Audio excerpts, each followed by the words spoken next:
Uh, okay. So language seen. Okay, language policy nothing but, so in the year 1962, so the central government has passed that Hindi should be made an official language. So here some Hindi built states are there. You know that. So there are 6 to 7 states are there. They are going to speak only Hindi language. So that's why they made Hindi as the official language. But this proposal was not accepting by South Indians, mainly the Tamil Nadu state. It was very much particular about these cultures and traditions. That's why. So they want to follow their own state language. Okay. So finally, the Tamil Nadu has started its movement, Hindi agitation movement, which is started by Karunanidhi, DMK political party.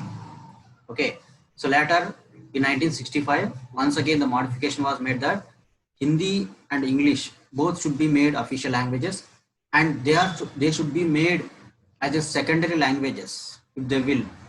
If they have the will, means they can make as a Hindi as a first language, or if they are having the state languages, means so they can make the Hindi as a second language. So in our state, the Telugu is the first language, the second language is the Hindi, and the third language is the English.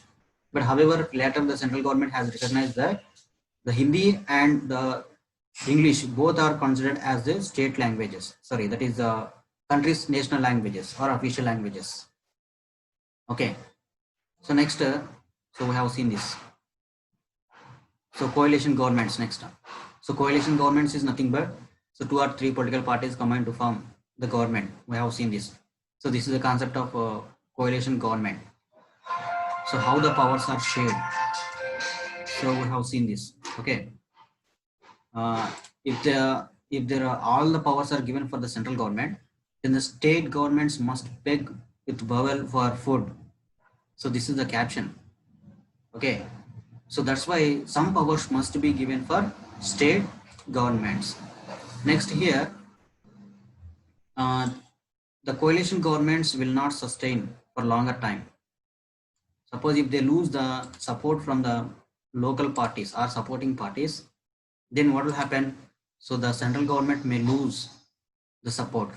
They can't sit on the chair without the support of these local governments. So if you see this BJP, Atal Bihari Vajpayee in the year 1992, 1997 like that.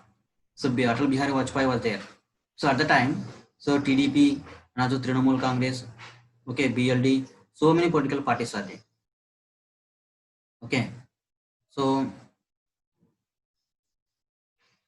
okay, so these without the support of these political parties, so the central government cannot sustain. So if they withdraw their support, means immediately the central government cannot sit on the chair. Okay, that is the caption here.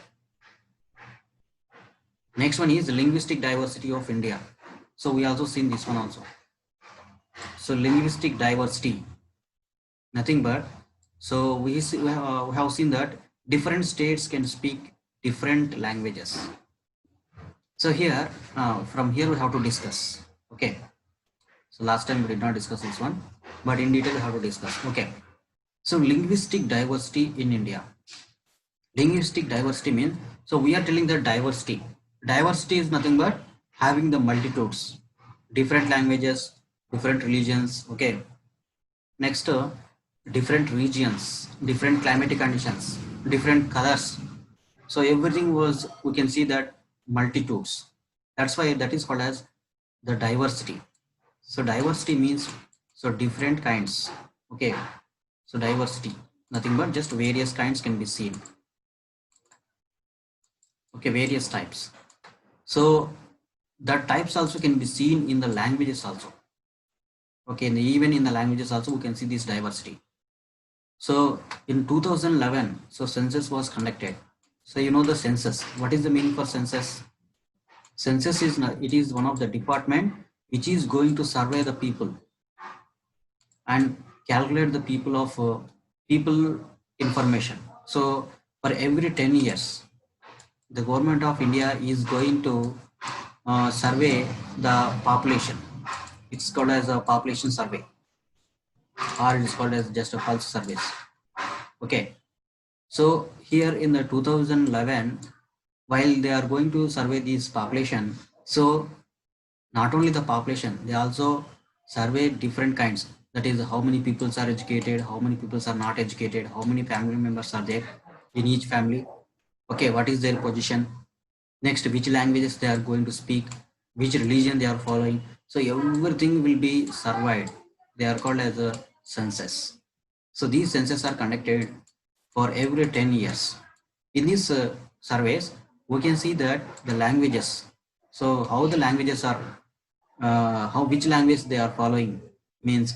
So nearly 1,000 languages are there in our country. Nearly 1,000 languages.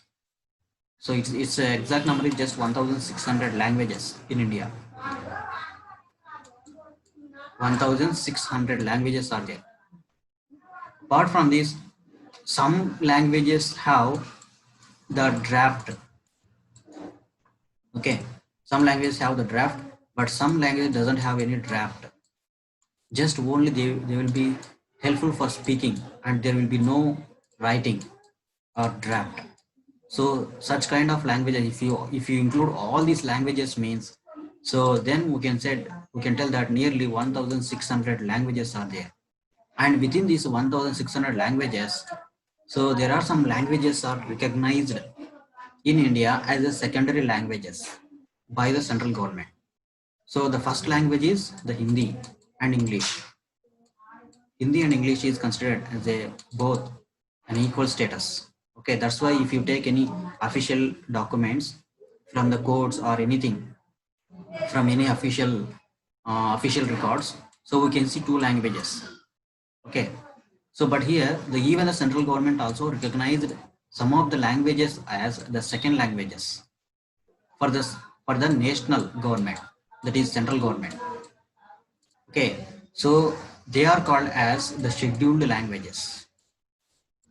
The secondary languages in the hands of the central government. So they are called as the scheduled languages. So these are called as scheduled languages or secondary languages. So secondary languages is nothing but, so these are the languages recognized by most of the people. Apart from Hindi and English, most of the people are going to speak these languages in our country. Okay, so what are these scheduled languages? So means, say, see here. So if you see here, yes, scheduled languages of India. So language proportion of speakers. So if you see the total India's percentage of population in our country to 100%, if you take the 100% as Indian population language speaking people, then in that Assamese will speak nearly, Assamese peoples are nearly 1.26%. Within this 100%, 1.26% of population of India are speaking Assami, and Bengali was spoken by 8.03% from this 100%. Next, Bodo language, so 1.12%. Okay, next Dogri, so to 0.21. Gujarat 4.58%. Okay, next